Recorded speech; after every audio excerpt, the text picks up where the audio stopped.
जय हिंद दोस्तों। आज के 10-15 साल पहले ये होता था कि देश में जब उपराष्ट्रपति का चुनाव होता था तो देश की जनता को खबर तक नहीं होती थी और उस उपराष्ट्रपति का चुनाव हो जाता था, उपराष्ट्रपति चुन लिया जाता था।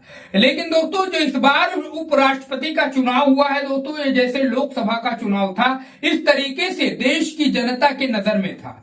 दोस्तों इस बात को भी आप जानते होंगे कि एनडीए के समर्थित प्रत्याशी ने जोरदार तरीके से भारी बहुमत से चुनाव जीता और वो उपराष्ट्रपति भी चुन लिए गए, उपराष्ट्रपति हो गए।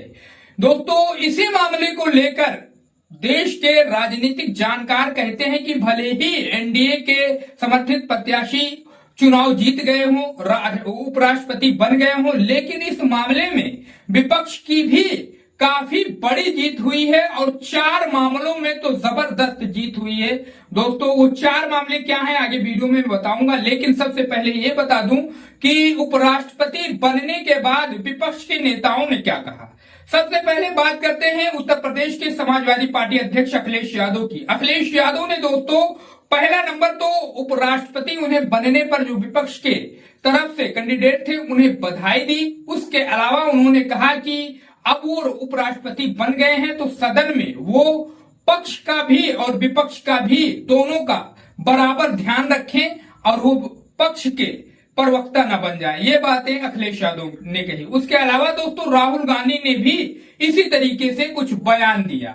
अब दोस्तों बात करते हैं कि आखिर फायदा क्या हुआ इंडिया अलायंस का। 4 बड़े मुद्दे जो है जिस पर जीत हुई इंडिया अलायंस की, उसमें वो क्या बात है। दोस्तों सबसे बड़ी बात यह है कि पूरे उपराष्ट्रपति चुनाव में सबने देखा विपक्ष बिल्कुल एकजुट था। उससे पहले लगातार खबरें वायरल हो रही थी कि विपक्ष में फूट है, ऐसा है वैसा है, इतने सांसदों ने गद्दारी की, इतने सांसदों ने क्रॉस वोटिंग की।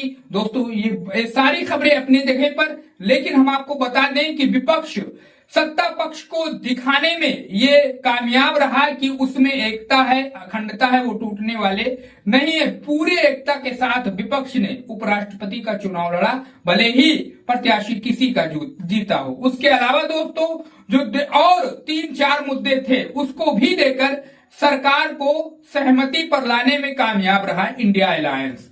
दोस्तों इसीलिए उत्तर प्रदेश और तमाम पूरे देश में ये कहा जा रहा है कि इंडिया अलायंस उपराष्ट्रपति चुनाव हार कर भी जीत गया, क्योंकि सत्ता पक्ष यानी एनडीए को वो अपनी बातों को मनवाने में कामयाब रहा। अब दोस्तों और दीगर तमाम बातें हैं इसमें जिसमें कहा जा रहा है कि इंडिया अलायंस की जीत हुई है, लेकिन जो बड़ी बात यह है दोस्तों उसमें यही है कि विपक्ष की पूरी एकता इस पूरे चुनाव में देखने को मिली। दोस्तों इस पूरे खबर पर आपकी क्या राय है, अपनी राय हमें कमेंट बॉक्स में बताइए। चैनल को जरूर सब्सक्राइब करिए।